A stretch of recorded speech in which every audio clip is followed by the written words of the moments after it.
So I was not going to continue this vlog just because I felt like the fact that I even made it through a week is amazing, and also what I already recorded was like super long, and like I said, I didn't want to force anyone into watching it. But I just got like a really, really nice comment, like very kind, so thank you so much to that person. Shout out to you. That I guess gave me the motivation to continue filming. So I thought I'd show you guys what I got from Goodwill today. The first thing is, I was very ecstatic about this. It's called The House Book, and it is published by Crown, Terence Conran. And I never heard of it, but I just really like looking at the design of like 60s, 70s, 80s, like pretty much any living rooms from the past. I enjoy looking at, and this book is like huge, and it's just on the whole house. And I have another one of these books, but it's like really small, and I don't know, I just like looking at them. So that's really cool. This is like a huge book, and I paid $3.29 for it. So yeah, awesome find. And then I also got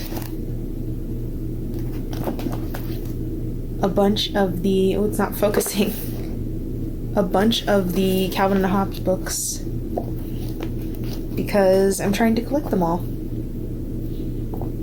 So yeah, I feel like I kind of maybe overpaid for these because they were also priced at $3.29, but I was like, may as well grab them while they're there. Last thing I got was a tiny Bible. I am not religious at all. If you've watched my videos before, you probably know that I grew up in a fundamentalist Christian household where passages from the Bible were used to essentially, like, against me as a queer person. Like, they were used abusively, and I went through like religious abuse. But the main reason I got this is that I want to like collect older books, and the version of the Bible that I grew up with is the King James version, because fundamentalists are really, it has to be the original translation, like original translation. So like I was read to from the King James version, and I don't know, like I'm not really opposed to owning a Bible. Like I honestly feel like a lot of healing for me has been like returning to the places and things and people, even if not physically or like literally, but just like returning to them and dealing with it, because a lot of it is stuff that I never really processed. So like I feel like against owning this or afraid to own this. Like honestly, this book in an indirect way, I guess, has completely changed my life, and I feel like influenced the course of my life. And just like Christianity as a force obviously is something that a lot of people like believe in and keep to and all that stuff. I definitely can see where the aspects of it are good. I definitely feel like Jesus's teachings, as opposed to the Old Testament, are much more something I could get aligned with. Like I honestly feel like Jesus was probably like an INFJ, which makes like I literally just like I cannot unsee. Like I just really feel that way. But yeah, so I just wanted to own this because it's very old and beautiful. And when I was forced to like have a Bible, I had like one of the miniature ones. Like I think it was a New International version, but it was like it was one of those ones with the like fake leather bound, but it was also like a pocket one, like a mini one. So yeah, I just like small books and like owning this, and yeah, I don't know. I just saw it and I was like, I want to get that. At the same time that as somebody that doesn't believe in God, I was like, oh God, I hope no one sees me buying this and thinks I'm religious. Like, I don't know. It's a very weird circumstance, weird relationship that I have to it. It's also just, whether I like it or not, the Bible is like the biggest book of the English speaking language, like probably the book with the most impact. So like, whether I like it or not, it is influential. It's not going anywhere. Kind of be a travesty not to own a copy, at the same time that it's like I have strong personal associations and dislike of it. Yeah, see, once again, they put these stickers on these old vintage books. Like, it's so disrespectful. Yeah, I wish you guys could see. I think it's too dark for you to see the little cover. But yeah, that's what I got from Goodwill. I spent $18, which I kind of felt bad about, but I mean, it wasn't too bad. It's just, you can't be throwing out $18 left and right, you know what I mean? And there was definitely some stuff that I put back, like I had like 12 Years a Slave. I almost bought a copy of The Glass Menagerie because I remember really, really liking that play when we read it in school.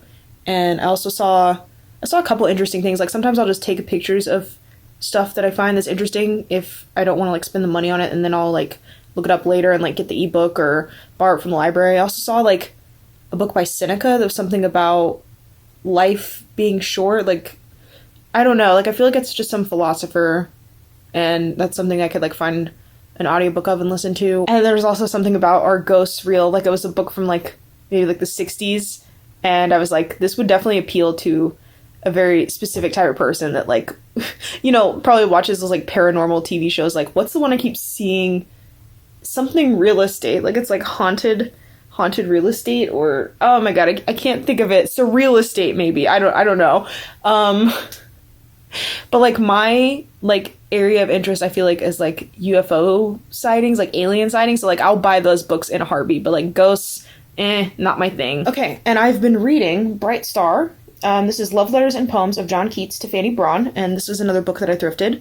So I finished the first part, which is his letters. Honestly, like, just reading his letters, like, I really liked this. Just some of the stuff he says, I feel like, is really cool. I never knew before what such a love as you have made me feel was.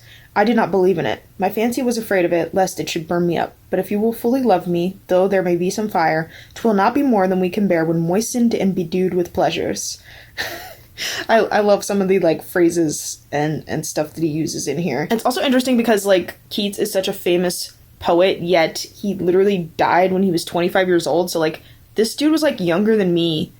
And, you know, he wasn't, like, super successful while he was alive. In fact, his first collection apparently just got, like, absolutely destroyed, like, roasted. And so it's just interesting that he's so famous and, like, his work lives on till today. I feel like my favorite, although I don't know much of his work, is, like, In Truth Beauty, or what is it? In Truth Beauty, something like that. There was a Star Trek episode that had the title, which led to me going to read the poem, I believe. And yeah. But yeah, so now I'm on the actual poetry part, and I've only read the first poem, Bright Star. And I just feel like everything I've seen, like, quotes of Keats, I really like. Like, it's funny because he seems very, like, self-deprecating and, like, romantic. And it doesn't really help that I'm picturing Ben Whishaw, because, like, I already just, like, crush on him hard. So, like, picturing him as Keats, I'm like, oh my gosh, why isn't anyone writing me love letters from, like, what was this, the 18th century? You know? But it's just funny because, like, the letters are so, like, passionate, I feel like.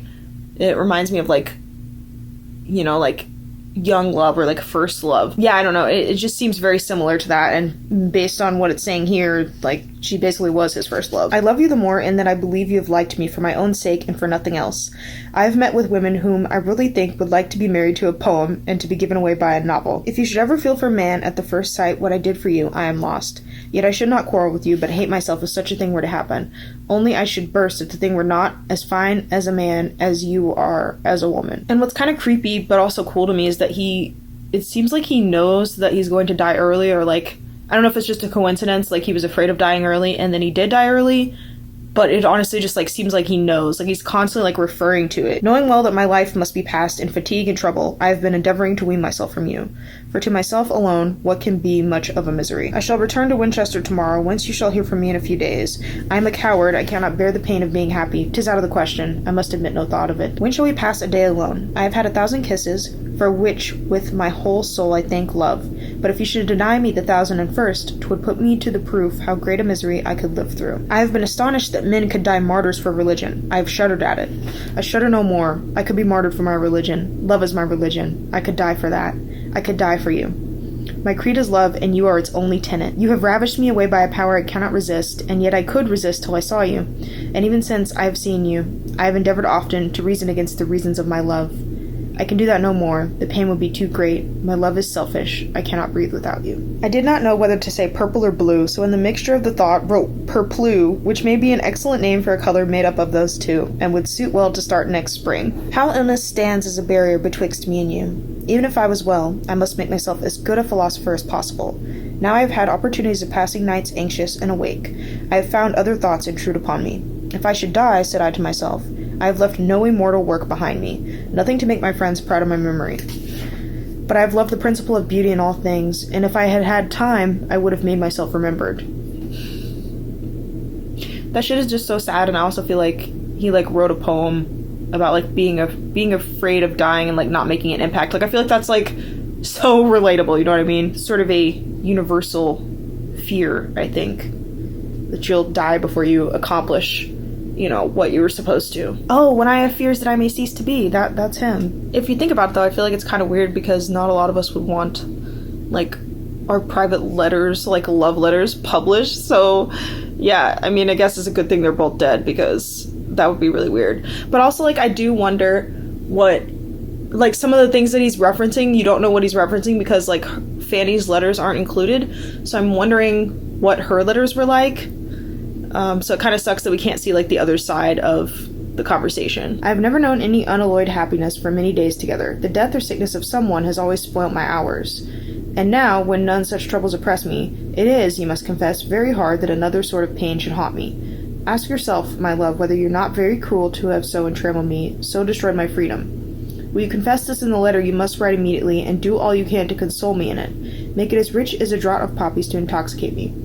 Write the softest words and kiss them, that I may at least touch my lips where yours have been. For myself, I know not how to express my devotion to so fair a form. I want a brighter word than bright, a fairer word than fair.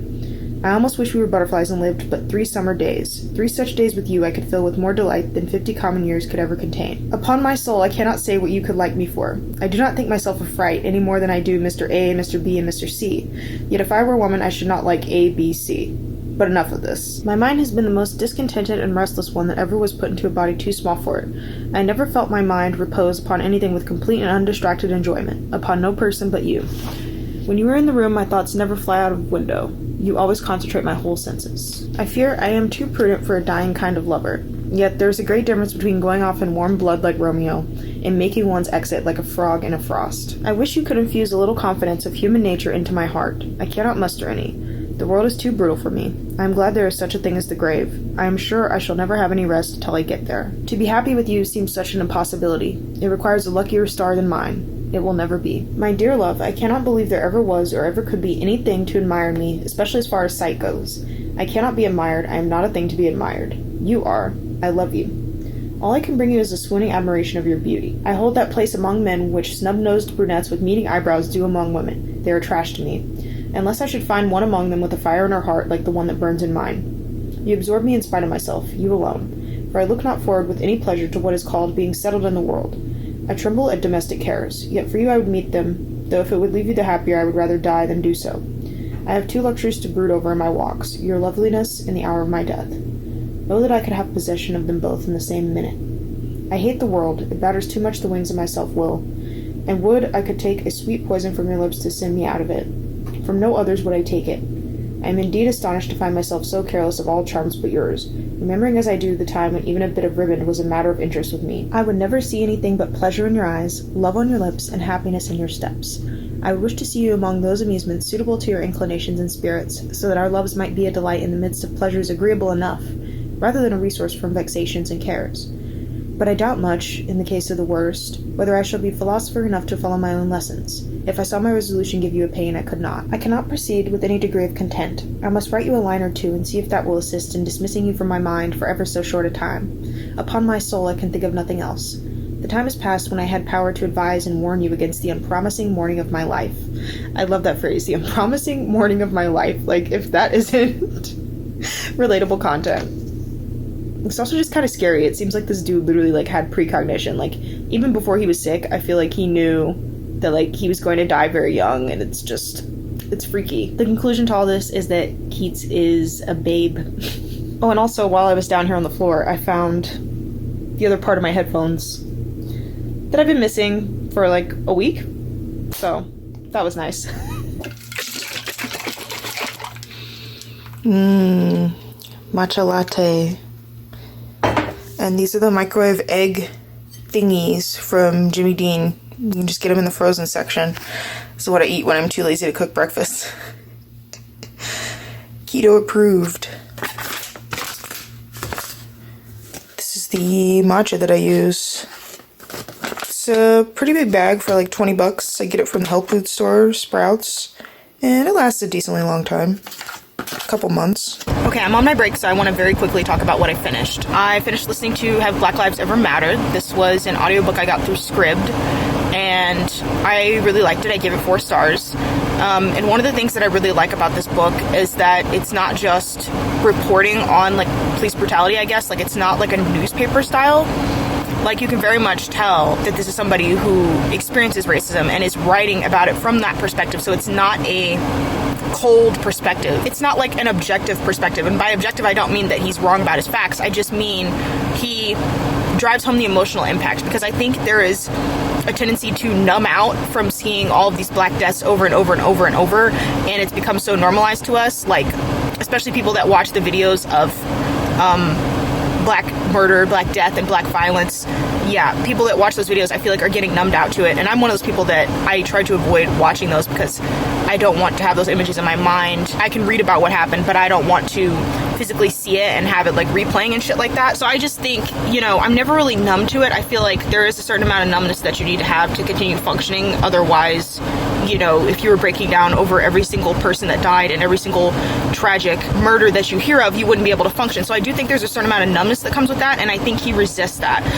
Just to give you an example, there's a person that was shot at 8 times by the police, and he will read out, and they shot and they shot and they shot. He will read it 8 times, and when you hear it read out like that, it's not the same as if somebody just said, and they shot him 8 times. I mean, there are cases where people were shot upwards of 50 times, which is just absurd. But so he'll do little things like that, and talking about how any system that can kill children with impunity, any system that can do that is corrupt. Like, we should not be okay with children's lives being ended. But the only reason we are okay with it is because of black children. Like, he flips the script. There's so many times where he flips the script. He's like, imagine if a white person had done this and, like, the roles were reversed, or a black cop had done this to a white person. Like, he just points out the absurdities of, if you switch the races of the individuals in these cases, in these murders, there is no way the black person would have come out alive, you know, without consequence, or without going to jail for life, or, you know, all these different things. And he just so many times points out the absurdities, and he does not shy away from, like, he goes in, like, he just states facts. So this is absolutely necessary. I would say, you know, when they call you a terrorist, and then maybe hit this book. I found this through a recommendation. I believe Beck at When He Reads by Starlight gave it a 5-star review, and that was when I got really curious about it, also seeing the title. And so shout out to them, because they're the reason that I picked up this book. And they kind of talked about how it's, you know, we kind of think of slavery and then, like, modern day murders, but we don't see a lot of the history in between, and this covers a lot of the events that happened, a lot of these things, a lot of these names I didn't know, a lot of these specific incidents. Like, I know this has been happening for a long time, you know, like Rodney King, Trayvon Martin, like, we know a lot of the more recent names, but even before that, there were these incidents happening, and so it's not a new thing. It might be being billed as a new thing, but it's just a new form, essentially, of killing, controlling, keeping down black people. I do feel like just because it was so fast-paced, the pacing was kind of weird at times. Like, he would switch topics so quickly that I would be like, sort of whiplash, but I still think overall it was a really good book, and the narrator was really good too. And the other thing I listened to was, when I was in the thrift store the other day, I seen this book of an essay by Seneca, who I think is like a Stoic philosopher or something like that.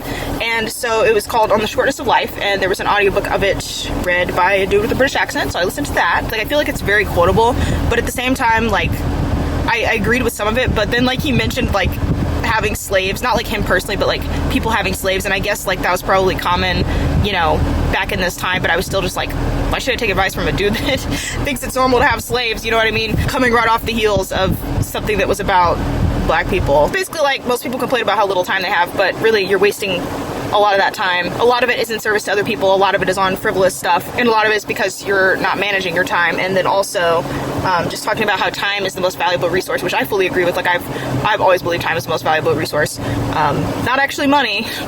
A lot of people think it is, but you have a limited amount of time and you can't take your money with you, obviously, or any of your possessions. The one thing I didn't like is that he was kind of dissing everything except philosophy. He was like, philosophy is the only thing that's gonna, like, last throughout time and blah blah blah. And I'm like, pretty sure you're just saying this because you're a philosopher. Like, I get what he's saying, like, thought can't be killed, but also, like, I feel like art is also immortality. Like, you know, reading Keats and stuff like that, like, that's endured for, you know, like, centuries or whatever. So I feel like art is also a form of immortality, unless, you know, a situation happens where like we somehow lose every single book that's ever been printed, or like all of human history or whatever, which I don't think would ever happen. But yeah, I'm just like, bruh, I disagree that every single thing you're saying is pointless and won't last. So I mean, I feel like he kind of comes off as like low-key an asshole, but at the same time, like, his overall point I feel like is valid. So that was very interesting, because I read this book by Epictetus, who is also a Stoic, I think, and because he used to be a slave, I feel like he has like a different perspective. So I feel like there's a bunch of these Stoic philosophers, and it's like,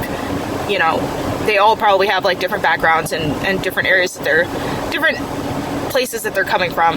So that was really interesting to just like read another one, because I feel like Stoicism is something I'm like mildly interested in. I got the keys, and just as I suspected, it costs $50 to replace these. But at least now we have two, because before they only gave us one, and I was like, shouldn't there be two, like one for each of us, so we can both check the mail? And yeah, so I guess that's the only good thing that came out of it, because the $50 came out of my pocket, and they had to rekey the lock, and yeah. So, but anyway, so we're gonna do an unboxing, since like unwrapping, since we had quite a few packages that built up over the few days that we couldn't like access the mailbox. Like, I had ordered some stuff and I knew it was gonna pile up, so I pretty much already know what it is, but just for your guys' sake. Ooh, Better World books. Wow, it's like in there really tight. Vacuum sealed or something. But it is 100 poems from the Japanese. I actually saw this book while me and Adam were in this bookstore called Bookman's. Like, we drove down to Flagstaff just for the weekend, and this was one of the books that I saw, but I didn't buy it. I should have, but then like later I regretted it, but then it was fine because I looked it up online, and I'm pretty sure I got this for $5 plus shipping. So it was actually cheaper than it was at the bookstore, which was nice. So yeah, it's a nice copy. It's a little bent, but I'm not upset about it. I feel like I've just been getting really into like writing like haikus and tanka, I think is how you say it, recently. Like, Japanese forms of poetry are super cool, so yeah. And then the other thing I got, I honestly wasn't expecting to be here this soon. It's this. You can always tell it's a book when it's shaped like this.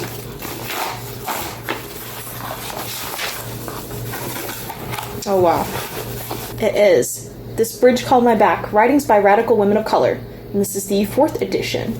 And this is like an anthology that I feel like I've been seeing and hearing so much about. I'm super excited. It says, originally released in 1981. Adam was on a video call with his mom like a couple weeks ago, and like I randomly like jumped in there and like showed her my bookshelf, and then later she sent me like a $25 gift card, which was super nice for her. Like, she's just a super nice person. But so anyway, so I used that to go towards this, because this anthology is like super expensive, at least to what I spend on books. Like, I feel like these books that are published by like that are sort of niche topics, because anything about race is considered like ethnic studies, and then suddenly it's like niche or too academic, and then like the books cost like, you know, a lot of money to like get access to. So yeah, this was like $35. So the $25 gift card, or 35 or 40, but so the $25 gift card helped a lot, and I was able to put that towards it, and then only ended up paying $15 for this. So that was really cool. I'm super excited for this. Honestly, I don't like this cover as much as like the older one, but that's okay. Yeah, I'm just really excited for this.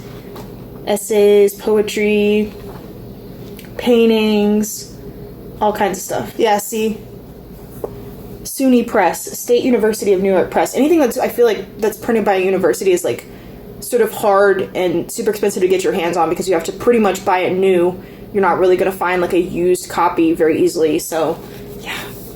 Ooh, I'm so hyped for this. I also got off a little bit early, but I have a headache because I definitely overdid it on the caffeine last week, and so I'm trying to like detox this week, and I've been drinking my matcha lattes instead of coffee, and honestly, like, yeah, I'm still gonna like have the withdrawals and everything, and like I've gotten off of coffee and the energy. I take those energy shots sometimes at work because like I have shit I need to get done, like, and I just don't have the energy, but like my body like lagging behind or like catching up, like you're always going to pay for whatever energy you borrow, basically. So like I feel like I'm suffering for it now, but I think I'm going to let myself have one Dr. Pepper, since I'm out of iced green tea right now, which is what I normally drink. I drink like practically like the whole pitcher of iced green tea yesterday, like just trying to like ward off the caffeine headache or like the withdrawal headache,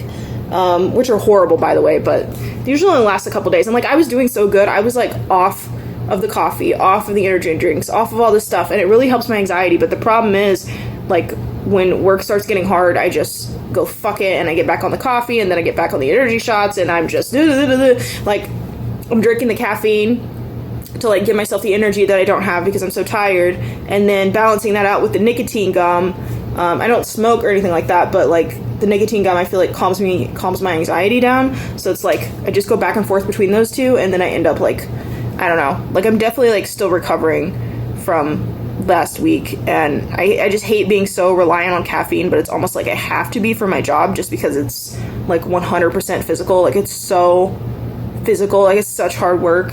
And thankfully this week is a little slower at the same time that I'm like concerned because I'm not making a whole lot of money. Like I only worked like 5 hours today, and yeah, it's not a lot. And I mean, sure, 9-hour days last week might balance it out, but at the same time, like rent, cost of living is super high here. I feel like I'm not making enough to make up for that, even though I'm splitting the bills. Like housing here is so expensive. Like, so in Springfield we rented a house for about $500 per month, and here it was a 2-bedroom house, and here we are paying $1,100, possibly a little bit more, just for a 2-bedroom apartment. So yeah, it sucks living in an apartment again, not having our own house, and paying so much more for so much less space. And I mean, it is nicer, like it's more well maintained, and like it's nicer looking and everything like that. And I feel like there's also like not a mold problem here, which is nice because I feel like that was causing me some like throat and like breathing issues and stuff. So like that's good, but it's honestly just like I'm not making enough to compensate for how high the cost of living is here. Like it's honestly just ridiculous. So I also just wanted to update you all on what is going on with this creeper at my job. I'm honestly kind of sick of this dude taking up like brain space and like energy and like honestly anything, because like he's super fucking irrelevant and super trash, and I just like do not want to devote any more time to like thinking about him or his piece of shit ass. But so essentially I came in this morning and like I was just gonna ignore his ass and like get my fucking supplies, my rags, whatever, and then just like leave. But of course, like he starts a conversation, he starts like basically like trying to apologize, but not apologizing for being creepy. He's like, oh, I'm sorry if I offended you, da da da da da. This because I said, can I help you, to him the other day. And yeah, he just basically like tried to apologize. It was like, well, you're just always walking so fast, you're always in such a hurry, and da da da da da. And he's like, well, everybody else stops and jokes around and like laughs and has a good time. And I'm like, I just want to ask him, you know, are you eye-fucking these other people that are laughing and joking around and having a great time? Like, I think you know what you did wrong. It's like he wasn't even apologizing for what he did wrong, which was being a fucking pervert and a fucking creep and fucking being sexually harassing. Like, that's what you need to apologize for. But like, he wasn't even apologizing for that. He wasn't even owning up to it. I'm like, I think you know what you did wrong. And so I just told him, you know what? You're always criticizing something that I'm doing, and you're always telling me I'm doing something wrong. He's like, no, you're my homie. You're my homie. You know, and he just like whips out the sweetheart, like, of course, like, oh yeah, no, you're my homie, and like, sweetheart, I didn't mean to hurt your feelings, and like all this fucking shit. I'm just like, It's like, I literally just told him I got a lot of shit to get done. Like, I just want to do my shit and then leave and like get in and get out. And it's frustrating because I don't have the supplies. Like the managers don't keep the supply closet stocked. So like I have to come down here and grab things that I need that should already be upstairs. And it's just like, I like to do my shit and go home. Like, time is fucking money. Time is the most valuable resource, okay? And he's just like, oh yeah, I understand, da da da. And I'm like, okay, well, whatever. I'm like backing slowly out of the room as he's saying this. I'm like, yeah, well, I appreciate it. Yeah, yeah, have a good day. And at the end of the day, I waited until he was distracted by someone else going back there to put their rags in like the dirty bin before I came back there. So like he was already talking to somebody. So like I came back there, snuck in to throw my rags in and get away without having to talk to him. And he was like, oh, hey, Ariel, bye, da da da, all this stuff. I was like, I didn't even turn around. I just waved my hand at him like behind my back. I'm just like, yeah. I am avoiding you. I am avoiding you because you didn't even apologize for what you did wrong. And honestly, I should have slapped you with, you know, stop looking at me, stop being creepy, stop calling me sweetheart, and apologize for fucking being a fucking creep. You know, like, I literally hate it so much, and I hate him so much. And it's just annoying. Like, he's trying to play it off like, oh, I didn't mean any harm. Oh, I'm nice. I'm a nice guy. Yeah, fuck that. I know what you are. I know exactly what you are. And I dealt with your type all throughout my life. And I just don't fucking appreciate it. And I especially don't fucking appreciate it at work. And I was almost like, bro, let him come in this break room. Let him come in this break room and hear me confront him. And then let me call him a creep, a pervert to his face, and then let a manager overhear that and see how quick they get involved. Like, I honestly wanted to do it. I wanted to be like, you know, maybe you should stop being creepy. Maybe you should stop being a pervert. Like, just super loud so that the manager hears it, and then it's like, wait, what? You know, but I don't know. I'm just gonna handle it by, I think, just ignoring that ass. And, you know, not putting up with shit. Because if he thinks I'm just gonna fucking stand there and let him get away with his bullshit, you're wrong. We're not friends. We're not homies. You're not my friend. You're not my homie. I'm just your eye candy. And I'm fully aware of that. And you're just a pervert. And you're just a piece of shit that I have to tolerate because I work there. So that's what that is. So I don't even know how I got on this subject, but I just watched a video talking about whether Midwest nice is real or not. And apparently it is. Like, it's an actual thing. Like, they studied like 1 million people, and there's like certain personality traits of the big five that are correlated with different regions, and the Midwest is associated with like high, I think it's extroversion and agreeableness, but like they're low in open-mindedness, which basically means like they'll be friendly and like polite on the surface and everything, and if they have something negative or something they don't like they won't really say it directly. Like, we're very like passive aggressive apparently, which I can definitely see. And there is kind of this veneer of friendliness, like everyone would greet each other and like hold the doors, and yeah, you don't really like directly say things. Like, I feel like it's like faux pas or whatever, which is interesting. But the whole like not open-minded thing is like definitely true. And they were talking about how it definitely changes for like race. Like, race is definitely a factor into it, and that's why I feel like people are always like, oh, people from the Midwest are so like polite and friendly and nice, and I'm like, yeah, and they also are flying Confederate flags in their yard and like, you know, want you dead. You know what I mean? Like, it's very like fake nice, and I'm sure it would be a nice place to live if you shared the same values. Like, they were talking about how it's a very like politically conservative region. They like to interact with people that are the same as them. They're not into like a lot of, and of course this is generalizing, but they're not into like new ideas. And I just thought it was super interesting because I definitely noticed moving out here that even just the way people drive, I feel like it's very rude. Like, everyone speeds, which I feel like is just a consequence of living in a huge place where it takes you like an hour just to drive almost anywhere. Like, you pretty much have no choice but to speed if you want to make good time. Like, everyone just drives super weirdly. Like, we were literally in a Walmart parking lot and watched this dude in a giant fucking pickup truck just like pulled into this parking spot and like totally hit this minivan, and then like got out like he didn't do anything and like was gonna go inside the store, and literally a lady was like, yo, you hit that minivan, and like he knew what he did, but he just like staunchly denied it. Like, literally, I feel like I've seen so many things like that. Like, I've almost been hit so many times for people like whipping through a parking lot, but just like, I feel like people around here are just so rude, whereas like, you know, the Midwest stereotype is, you know, you wave everybody on, you know. Like, so it's weird. And I also notice people like don't smile or really like talk to or greet each other, and it's super weird to me. Like, in the store, you know, if I make eye contact with somebody, I'll be like, hi, and a lot of times people don't respond. It's super awkward. Like, I feel like you don't realize these things until like someone tells you that you're doing them. Like, the whole ope thing, like saying ope, like when you bump into somebody or like you accidentally get in somebody's way or like step on somebody's foot or something. Like, I never in my entire life realized that I said that until a few years ago, when I feel like I saw those posts and I was like, oh shit, I do say that. Ope? It's such a weird word. Like, why do I say ope? But I feel like it's just a regional thing that like, if you've grown up immersed in it, like, of course you're not going to realize that you're doing it. And so I was like Googling Midwestern nice and like reading all this stuff about it. And this article brought up, well, I better let you go, as like something that you say when you're ready to get off the phone. And I was like, oh my God, literally, like I literally do that. It's just so funny, the things that I feel like are associated like with the Midwest, and like that it's a real thing. But it's like, would you rather have like that like fake friendliness? Or wait, I mean, at least when people ignore you or like are rude, they're like keeping it real, I guess. Like, I feel like in New York, like you always hear about like no one speaks to each other on the street and everyone just like ignores each other, and you got like people wilding out on the subway and shit. But like, I feel like this is like a happy medium between like Midwestern and like, I don't know, like extreme city. Like, I feel like it is a bigger city, but like I don't live in the big city. I live kind of on the outskirts. So yeah, I don't know. It's just interesting thinking about all the phrases and all the things that I probably do that I don't realize that I do because I'm from the Midwest. And it's also interesting because my parents cited that one of the reasons for moving to Springfield was the fact that they thought that everyone was so nice and friendly, and I'm just like, maybe not the best decision for a non-white family, you know what I mean?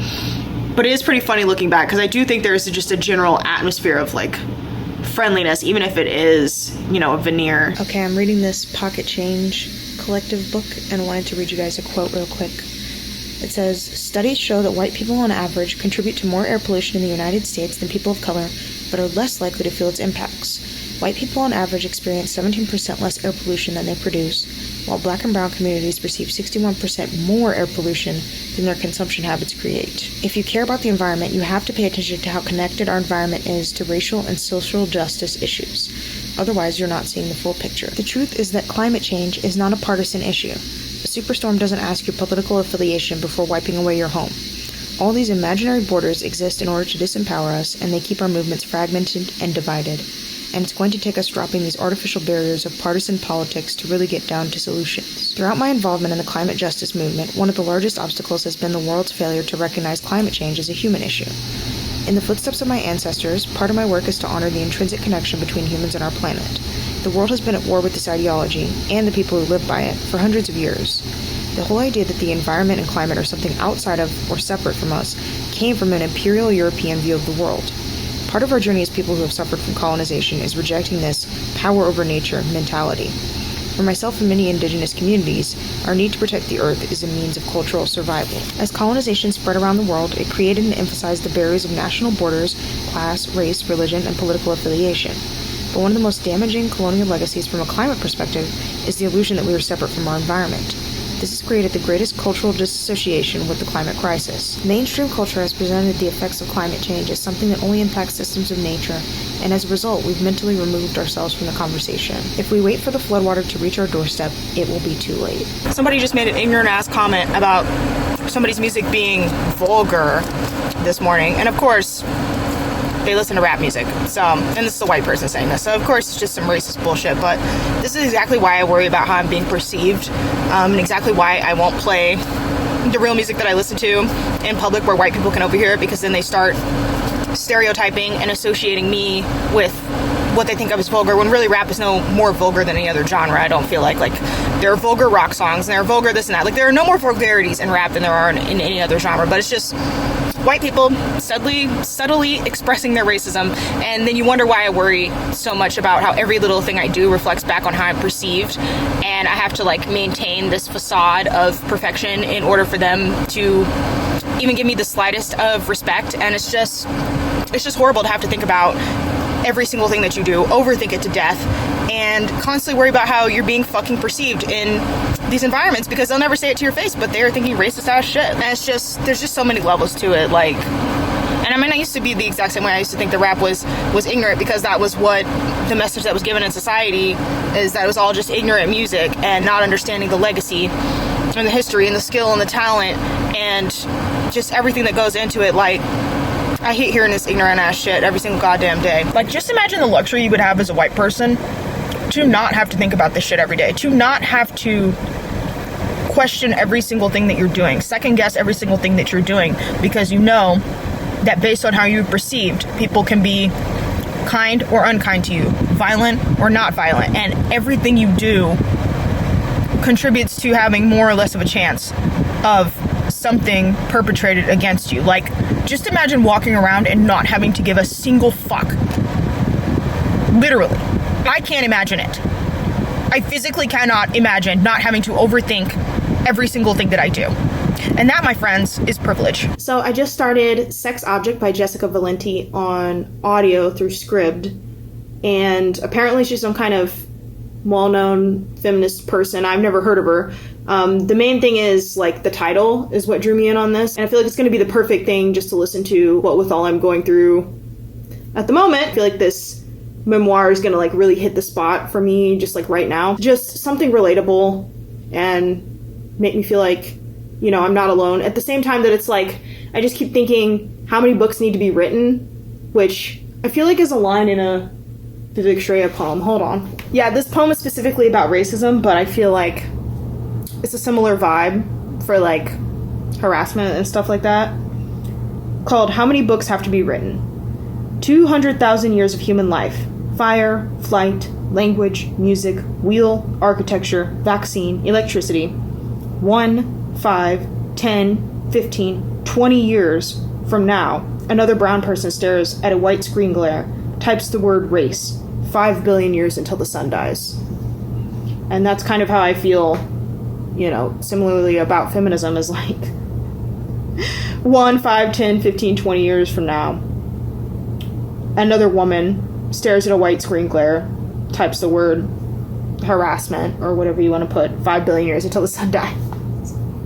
You know, it's like how many memoirs have to be written of people being raped and sexually harassed and molested and abused, and how long do we have to keep raising the alarm on this issue just to be ignored or told that we're too sensitive, or that we should just shut up and be grateful that we're not, that we have the right to vote, or just like some basic equality, even though it's so far from equal, and men's violence and fear of men's violence controls so much of what we can and can't do. I can't stand it. But the other thing I'm reading, Bright Star, I'm almost done. I'm on the poetry section, and the last poem that I have to read is called Lamia? I don't know, but it's super long, and like I kept trying to read it last night so I could finish this, but I kept falling asleep.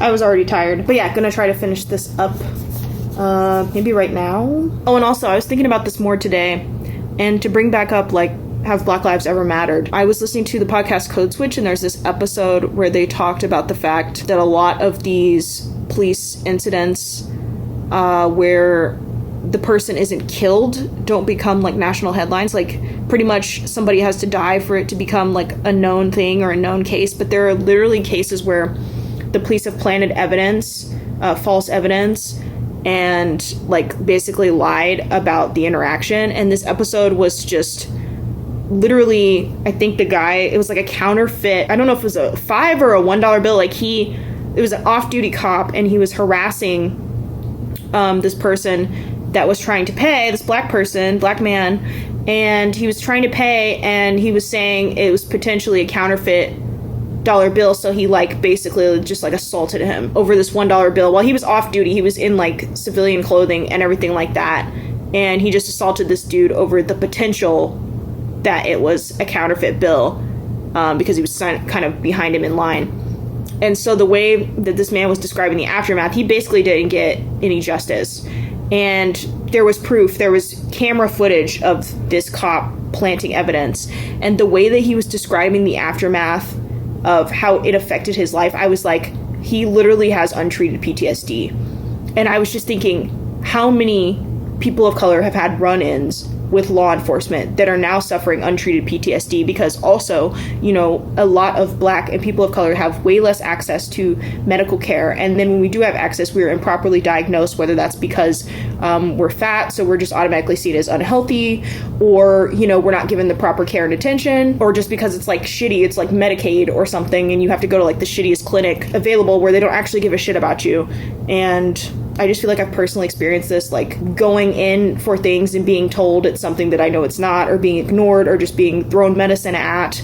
I don't feel like I've ever actually been heard. And I mean, there's been studies and stuff, like it's proven that white doctors think that we experience less pain than white people, and we're just treated horribly by the medical system. Like, the medical system is already a fucking bitch just because you have to like pay your way. Like, we don't have a healthcare system, and then on top of that, you are a marginalized person trying to navigate it, and it's just, you know, like double the difficulty, I feel like, in navigating it. And then we wonder why we don't put trust in these institutions, or why it's not as simple as just go to the doctor and get help for your mental health issues. It's like you have to literally go in like you're fighting a war and fight to get the proper treatment, diagnosis, whatever. And it's just so frustrating to me, because like I personally have been to the doctor for my anxiety and for pains that I was having, like in my stomach and different things like that. And they didn't really investigate the cause, and they were wrong about everything that they tried to say that it was.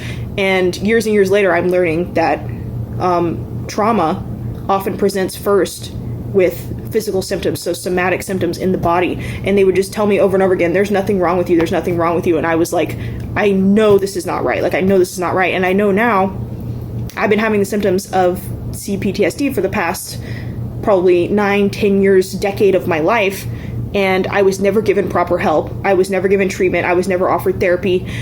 Nothing. Like, even just the physical pain, they didn't even help me with. They tried to put me on anxiety meds or tell me it was period cramps and put me on birth control. And I'm like, I know what period cramps feel like. This is not them. And so they just kept telling me all these wrong things, I feel like, just to get me on some type of medicine, because if they, like, diagnose you, or not diagnose you, but if they prescribe you something, then, like, they're getting money. And if they don't, I feel like they aren't. So I feel like all the pharmaceutical industry, the medical industry, it's all a scam. And it's especially a scam if you're a person of color, specifically a black person. So I'm just thinking, how many people have survived run-ins with police, if you're lucky enough to not be killed, that are walking around with untreated PTSD. And I mean, I think especially black men, because they are treated the worst. It's just absolutely horrible. It's absolutely horrible to think about, even just from racial violence, the number of people that are probably out there suffering untreated PTSD. I can't even deal with it. And it also sucks because I feel like people think that PTSD is something that only, like, I honestly thought it was only something that veterans could get after fighting in war, and seeing people blown up or stepping on a landmine or, different things like that. But you can literally get it from being abused and being in any situation where your life is threatened. And I'm like, why are we not specifically addressing this? Because in a police confrontation, you are fearing for your life. I fear for my life just driving on the roads and in seeing a cop, and I'm hyper aware of where they are. I don't have the privilege of speeding all these places that I need to go because I am terrified of being pulled over. Because if I pulled over, the chances of my getting hurt increase, and the chances of my going to jail, and it's so fucking scary. Yet I still have to do it every single day. And I have people get mad at me because I can't speed like the white people around me can without probably getting pulled over or getting in trouble, and I just want to avoid that altogether. And so, yeah, if you've never thought about that, speeding is white privilege. I'm just gonna put that out there. But yeah, it's just food for thought. Hello. So I wanted to update you guys on what I finished today, and it might be kind of noisy because both the washer and the dishwasher are going because for some reason it's cheaper to use energy like after 8 p.m. or something like that, because it's like non-peak hours. So before I go to bed is usually when I start this stuff. But anyway, so I finished 2 different things today. The first being Sex Object, and this was just kind of all right. I feel like I was somewhere between 2 and 3 stars on this one. And, I don't want to rate it 2 because I feel like that's like the rating for books that I don't like, or just books that I feel like were kind of okay. But I just really feel like this book under-delivered, even though I did end up rating it 3 stars, just because I obviously like agree with so much of the perspective and like the idea, or not even the idea, just like the fact that super young girls are objectified, and that carries on into womanhood. But like the main thing for me that started pissing me off was like these little reminders that she has privilege. Like, she discusses getting an abortion quite a bit in this book, and she would just say, yeah, I paid like $1,000 for the abortion, so I got to be in the waiting room by myself, and da-da-da-da-da. And it was just like, she was acknowledging her privilege at this, like, being alone in the waiting room or whatever, at the same time that it was like, I don't know, annoying, because I guess probably most people who get the procedure don't have the luxury of being by themselves in the waiting room, or getting as good a treatment. And also, one of the things I was thinking is like, so her daughter is born prematurely, and she had all these complications like with her pregnancy, which was the reason that she had to have a C-section, and then her daughter was a preemie.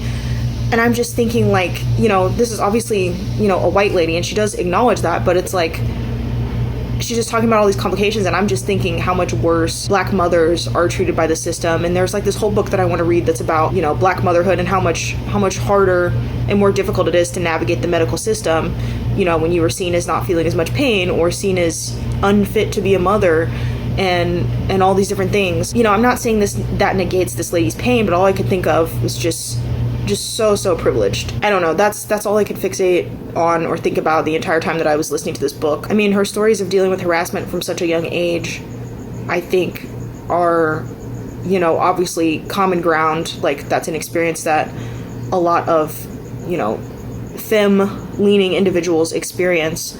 And so I thought all of that was good. I think seeing any time in a book there's like sort of toxic boyfriends or just like bad boyfriends, it's like, you know, not really the most pleasant experience to read about, I feel like. But at the same time, I understood why it was necessary to the narrative. And there were several times in this book where like I felt physically sick because I'm not good with like even thinking about procedures related to pregnancy or like blood. Like I'm very squeamish, so her talking in detail about the abortion and like the pain of it and just different medical procedures, I would say if you're squeamish to just stay the hell away from this book, because there were several times where I almost had to like pause and like get my bearings and like see if I could continue or not, and I almost DNF'd a couple times because of that. So yeah, I would just be aware of that. I feel like it's pretty graphic, but also I tend to be sensitive to those things. So I don't know, I just feel like I wanted more. Like at the end of the book, she reads like these different emails and tweets that she's gotten from basically hate mail and threats and all these different things that she's gotten, and you know, that's real, that's relatable. I just can't help but think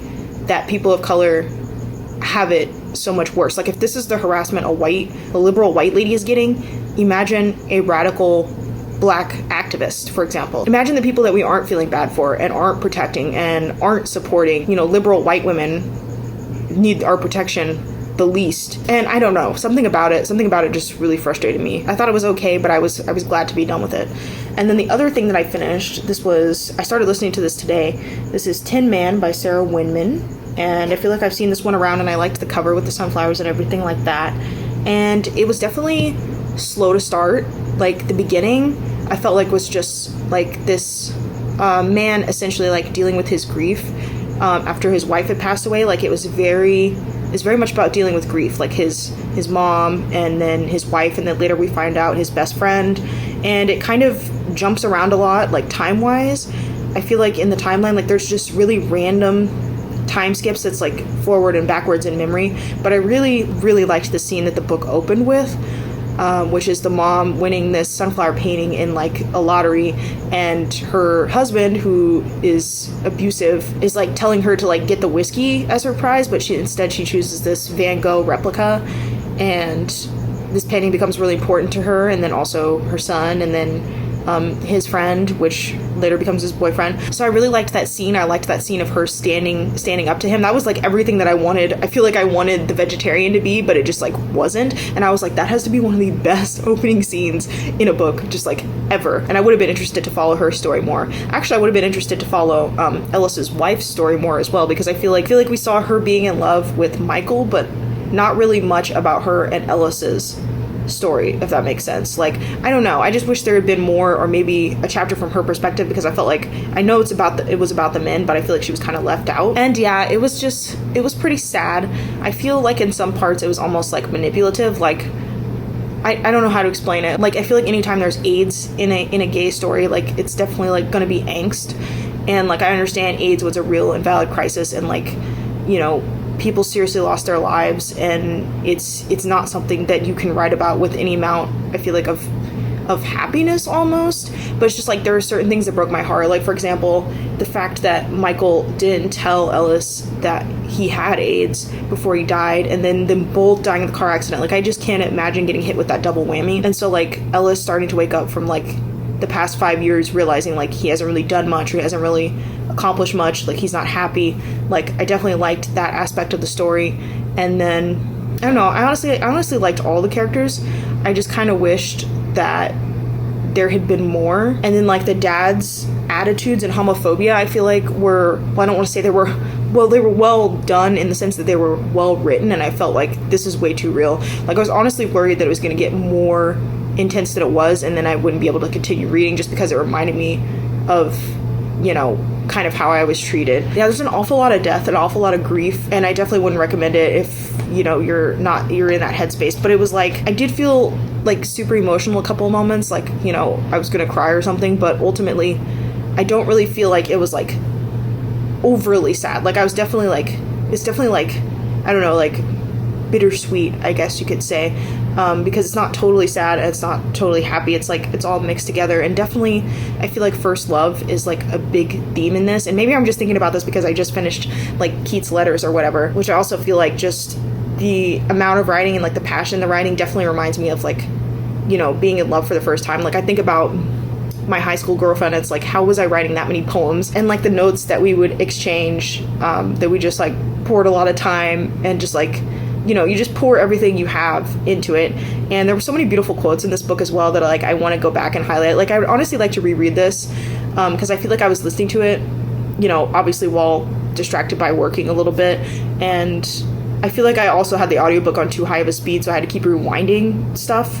And also like the time skips were confusing because there wouldn't really be like divisions, I feel like, a lot of times. But yeah, this is definitely one I would want to go back and reread, and there were several lines in there that just like, there was one about first love that I can't remember exactly, but I really liked that one. And so I'm just thinking like, you know, yeah, there's nothing like that intensity of the first time. Like it kind of weirds me out, you know, the amount of like stuff that I wrote my high school girlfriend, but it's like I mean, I definitely wrote stuff for Adam when we first started getting in a relationship, but then like I feel like it sort of tapered off, and it definitely doesn't mean that I like don't love him as much or that I love him any less. It's just interesting, like the differences, you know, like I feel like it's just more matured, but also like that first relationship I feel like is so like foundational to everything you are. Like it's not really something that I feel like you ever really forget. Like everything's just a part of you, and I especially feel like that's true for queer relationships that are sort of cut short for whatever reason, and I think because this is set like in the 90s or whatever, it wasn't totally acceptable or whatever. Not that it's ever been totally acceptable, but you know what I mean. Like it wasn't really acceptable for Ellis to like be out, I'm assuming, as bisexual. It's sort of interesting how we get a look into Ellis and Michael's sexuality like a little bit. She kind of glosses over it. There's like sort of a fade to black, but we don't really get a glimpse at like Ellis and Annie's like sexual relationship. So I thought that was an interesting omission, I guess. I don't know. And I'm also just like about 3/4 of the way through, I tried to Google if this author is queer, and I couldn't find anything. So I was like, because like I wanted to know if this is on Voices, especially like if you're going to invoke AIDS, I feel like this should probably be being written by a queer author so that it's not like, I don't know, like straight gaze or like fetishy gaze, you know, of like, I don't know. I feel like overall I wavered between like 3 and 4 stars, but ultimately I gave it 4, just because I liked the ending, and by the end I feel like I loved all the characters. Like the last hour I was listening to like so intently, like I wanted to know what happened and everything like that. So because I ended up loving all the characters, I decided to just go ahead and give it 4 stars. This book reminds me of the song Ivy by Frank Ocean, just because I feel like it's also about like a similar thing, like a first love that got away but like you don't forget. So yeah, that was really cool. And I also didn't realize this book is very like, I feel like it's British. Like, is it set in Britain? I don't know. I feel like it is though, because they talk several times about tourists and like the narrator had a British accent, so I'm assuming.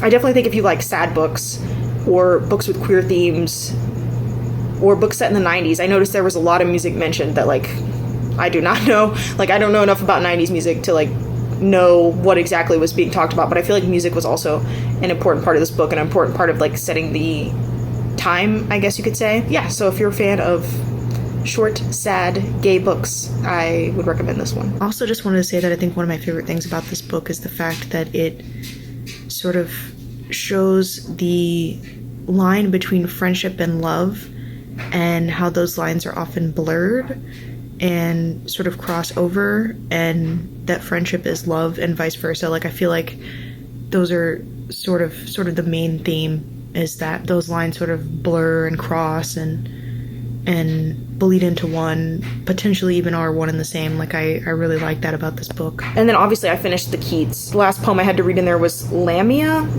I still don't know. Very dark, and I'm not gonna lie, I was kind of bored throughout it.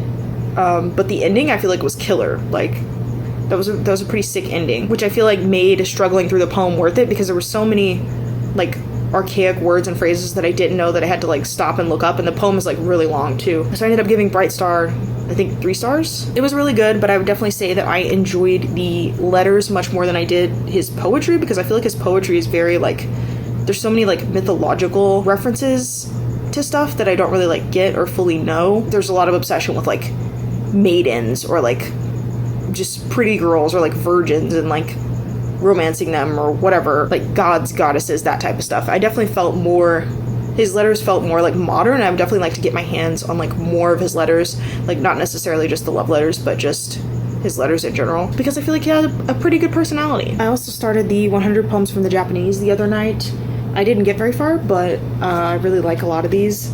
It's pretty cool. So we've got the English translation, the original Japanese, the author, and then I'm assuming that's maybe their signature? I don't know how they would get that though. Maybe it's just like their name written in ink or something, I'm not sure. I just really like these short poems, and like the focus on nature, I guess, is why I enjoy haiku. And I'm also, weirdly enough, thinking about reading a book of the Bible, just because I feel like it would count as a book, right? Because the Bible is literally just like an anthology, even though nobody thinks of it that way. They think of it as like chapters. But I might read like Ecclesiastes, because I've been thinking lately like Ecclesiastes was the most emo book of the Bible, you know what I mean? Like, there was nothing new under the sun, that type of vibe. I was like trying to think of like my favorite books of the Bible that I remember actually liking, and yeah, I feel like Ecclesiastes is up there. Song of Solomon, because it's basically like porn, well, as close as you can get to porn in the Bible. And I feel like I don't understand how like people who are obsessed with like purity culture justify Song of Solomon being in the Bible. I think they're like, as long as you're in a married relationship, you can fuck however much you want, and so like it's fine because they're in the confines of a marriage. But I just think it's interesting how the Bible has like literal erotica in it. I'm not gonna say porn, I guess erotica, like very sensual, very sexy for the time. Okay, so I've been to the library. Like, I actually physically went in and wanted to show you guys what I ended up getting. We have this Dancing After 10, a graphic memoir, which I believe, again, I saw on Tutankhamun 18 Reads' channel. And it's a lot bigger than I thought it would be. It's still short, though. So I think this lady went blind from like a rare condition of some sort, and this book, I think, is about her like trying to draw again, or like make art, I think. And then I got to Yoke. This is a book by a fat black yoga instructor, which is pretty rare. I feel like in yoga books you don't really see a lot of black people, first of all, but then someone with a larger body type. So how long is this? 197? Yeah, this would count as a short book too. So yeah, I don't follow her on Instagram or anything, but I'm still excited about this just because I don't think I've ever read a yoga book by a person of color. Picked this up. I wanted to find some statistics in here for the Azealia Banks video. This I just happened to see while I was looking around, and I think what made me want to get it, let's see what I saw this essay title, "The One Emotion Black Women Are Free to Explore," and I was like, okay, well, even if I don't end up reading this whole book right away, I'd like to read that one. And I also got, I feel like I've seen this before, The Voyeur's Motel. It's about this dude who like literally just like was secretly a voyeur at a motel and was like watching people and making extensive notes. Like, it's really creepy. I feel like it's sort of maybe true crime, because this like should be a crime, right? I don't know. He's just like spying on people at this hotel or whatever. So I feel like this is something I should probably listen to on audiobook, but I just happened to see it and I recognized it. And I feel like we're also going to talk about some of the sexy times that he saw go down studying human sexuality in the creepiest way possible. And then Conversations in Black. I'm definitely probably not going to read this all right away, but it is a book that's been on my radar for quite a while, and I might just read a couple essays in here. Maybe the Black Girl Magic one,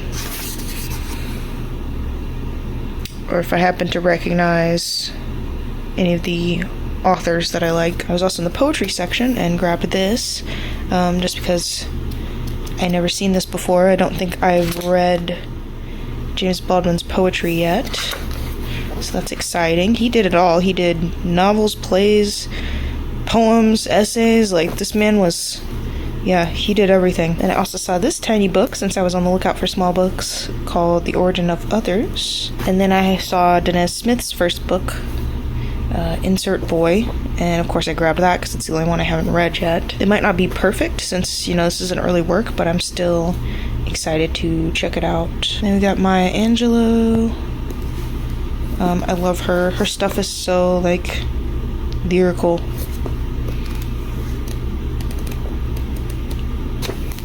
And then this one, a memoir in verse, Be Straight With Me.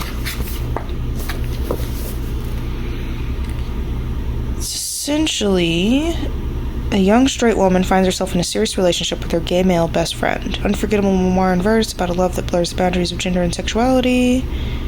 I don't know. It just sounded intriguing to me. Both the sort of the premise and then also like the, I guess, format of it being a memoir in poetry, so. Okay, I probably need to update you all on what's going on since it's been a couple days and I kind of need to close out this week of vlogging and I got lazy and kind of stopped. So, what's going on right now, I guess, this is not really a good thing, but I figured I may as well talk about it, is that essentially my job is giving me shin splints, and I've been having pain in like the front of my shins for I think a couple weeks now. Like, it's a newish development, but I have a lot of health anxiety, so I was like, ooh, do not Google front of shin pain because it's going to tell you it's shin splints. Like, I kind of knew from reading all those runners magazines and like having been in cross country, like I was like, this is definitely shin splints, but like I'm not going to look it up because then I'm going to start like freaking out. So that really sucks. It really hurts. I think it's a newish pain because I have been really good about bending. Instead of bending with my back, like bending over, I've been bending like at my knees, which is a lot better for my back. Like I have less lower back pain, still lower back pain, but just less of it. But so now instead my knees and my shins are hurting. So last night I was looking up stuff that you can do, stretches, which is essentially like pointing your toes and using a foam roller, which I don't have, so I need to get a foam roller. I iced both of them. I had like an ice pack on each shin, and that did help a little bit today. I noticed there was less pain, but I mean, and I did work a longest shift yesterday, like 8.5 hours, so it was slightly longer than normal. But yeah, I mean, it's literally a repetitive stress injury. And I know it's not from running because I haven't been running or exercising. Like, it's literally from my job. Like, this job literally destroys your body and you don't get paid or compensated for the wear and tear that happens. Like, I work with so many older women whose bodies are like literally falling apart. They can literally barely do their job, or they're popping painkillers every single day just to get through the day. And I'm like, this is not a job that you were meant to do for any long length of time. And like, I think it's been maybe 3 or 4 years now, I want to say, of doing this job. And so, I mean, I'm still fairly young. I'm not even 28. I'm already having back and leg pain. And it's like, I think, and oh, it's pretty funny too, because I Googled, you know, what you're supposed to do if you have these. And it's like, take 2 to 4 weeks rest and heal completely. And I was just like, how do you make money? No one who makes as little as I do has the luxury of sitting around to heal for 2 to 4 weeks. And so like, I'm gonna try to start like doing a routine of like icing and stretching and all this other fucking shit. But it's just like, I know I need to get out of this job. Like, I need to start working on my higher education, even if it means that I have to go back into debt again. Like, you cannot afford to work this job for years and years upon years. Like, it will literally destroy your body, and they're not going to compensate you a single fucking dime for the pain that you're going to be in. Like, you should not, I am so young, I should not be in chronic pain, but I've literally been working, you know, nonstop a decade since I dropped out of school. And I mean, I say nonstop, I had maybe a couple times where I had saved up enough to quit and then have a couple months off from a job that was literally just like destroying my mental health. But the point still stands. Like, I have to get out of here. I have to start school again. I have to do something. And even that is going to take me years until I'm in a position where I can be looking for a better, different job. Like, I've done retail before and it's extremely difficult. Like I said, just due to all the harassment. And I think also retail is just such a triggering environment for me. I didn't realize why I was being triggered, but I realize now that it was similar to being abused. Like, you were literally being verbally, sometimes physically, having things thrown at you, having people scream at you. And I feel like it was triggering me back into an abusive childhood. And that's why I was having constant anxiety, unable to eat, having stomach issues all the time. Like, I literally think that I had IBS. Like, I had IBS symptoms, and I went to the doctor and they just didn't help me. And yeah, so it's just a total mess. Like, retail was extremely triggering. I can't go back to it. And I'm also an introvert, so it's extremely difficult and tiring for me to fake energy and fake happiness all day. And I can't maintain that for hours upon end. And another thing I hate is Also, standing there with nothing to do, just waiting, passing the time, like standing at a register, there's no customers in the store, but you just have to stand there and like wait until your shift is over. And when I became assistant manager, I would purposely find other stuff to do. Like, I would literally not stop moving. Like, I would stock stuff. I would literally rather do anything than sit there trying to kill time, doing absolutely fucking nothing. So yeah, that's that development. I don't know what more I can really say about that other than it sucks, and I need to fucking formulate a plan. Like, at this point, I just need to fucking spin a wheel and pick something and go and try to do it, because I can't keep doing this. I can't keep doing these back-breaking menial jobs forever. So I guess now we can talk about the books. Today, for some reason, I was listening to some book about the zodiac, like self-care for your zodiac sign, which is Libra. And I mean, I guess it was just morbid curiosity. I guess I just wanted to see what they would say. And yeah, it was pretty bad. I'm not into astrology anyways, but I was just curious. And it was kind of cringy because like Libra's an air sign, and they would be like, go ride in a hot air balloon.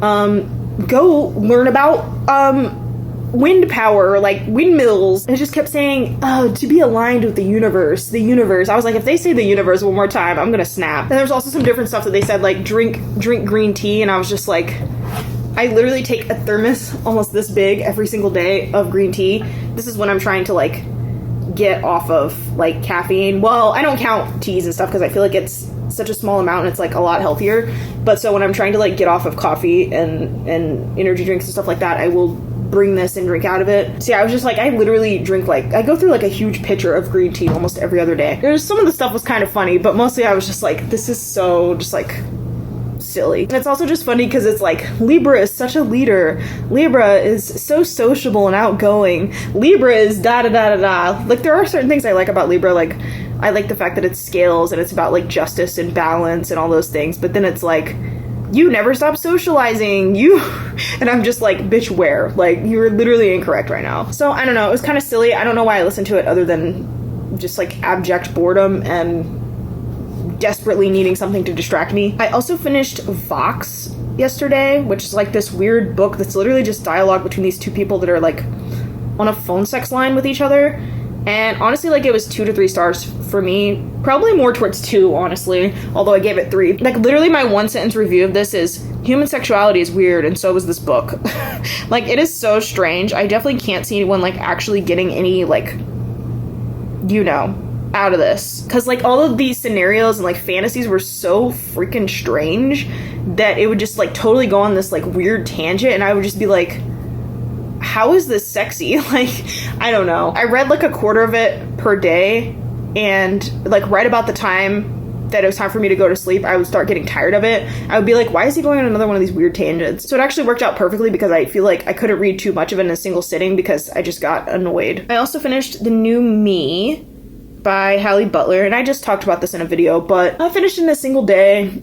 Just kind of all right. I think 3 stars for me, but it did really, I feel like it just like really highlighted, like, I hate to say millennial, but millennial angst and just like working these shitty, I guess, desk jobs, even though I find it relatable, even though I'm somebody that works like, you know, a menial job, but I still find it relatable because it's like just meaninglessness, and there's all these things that she's telling herself she should do, like she should go to the gym, she should do this, she should do that, and it's like so relatable because we're supposed to do all these things. We're supposed to eat healthy, we're supposed to exercise, we're supposed to fucking be the best at our jobs, we're supposed to just like be number one at everything, and it's like, it's impossible. Like, the expectations are literally impossible for us, and it's just like, and I don't know how to describe it. It just feels like everyone expects everything, and it's so difficult to like get anywhere. It's so difficult to realize that you aren't at where you thought you would be in your life, and just like the function that you perform is essentially meaningless, and you can be replaced by anyone at any moment. It's just like isolation, I feel like, because there's not a lot of people in her life that she like actually clicks with, and I felt that. And then I also read I Shall Not Be Moved. This is a poetry collection by Maya Angelou, and it was really good. I liked it a lot. Obviously, Maya Angelou is, you know, a queen, and there were several poems in here that really, really stuck out to me. Like, I like pretty much all of her poetry that I've read, and I don't really have too much to say about it. I posted a few pictures on Instagram if you're interested in the specific poems that I liked, but yeah, 4 stars. I think that's what I've read, my updates since last time. So how many books did I finish? 9? Have I finished 9? 9 books in this freaking vlog? But okay, Letter to a Bigot was just, it was really good. I also gave that 4 stars, and it's a very short listen, like 45 minutes, but it's essentially this lady just writing to this like theoretically writing to this politician being like, you actually contributed to my childhood being shit. Like, she was bullied because she has like Latinx heritage. I'm not sure exactly what, but like she was bullied all throughout school for that. And there was like a girl who was killed, and it was because of this legislation and the things that this racist, I think it was like a governor was saying. I'm not sure if this was, I want to say she was talking about Texas, but maybe not. Like I can't remember the specifics, but it was really good, like really sharp writing. And I would definitely want to read something else by her. She has a book called Mean that I think I'm gonna check out. So yeah, that was really good. And you can only get that on Scribd, so I'd suggest the trial if you haven't used yours already. But yeah, so 9 books. I don't think that was exactly a week, probably a bit over, but still quite an accomplishment. I'm surprised I've managed to still stick to the theme of the month. Like, this is probably the longest I've ever actually read on a theme without, like, getting totally distracted. So hats off to myself for that. You know, now I'm gonna clean up around the house, since I'm home a bit early, and, you know, it seems only fair if Adam's gonna get off a bit later that I do a little bit of cleaning. Thanks for watching, and I hope you guys enjoy this vlog. Peace.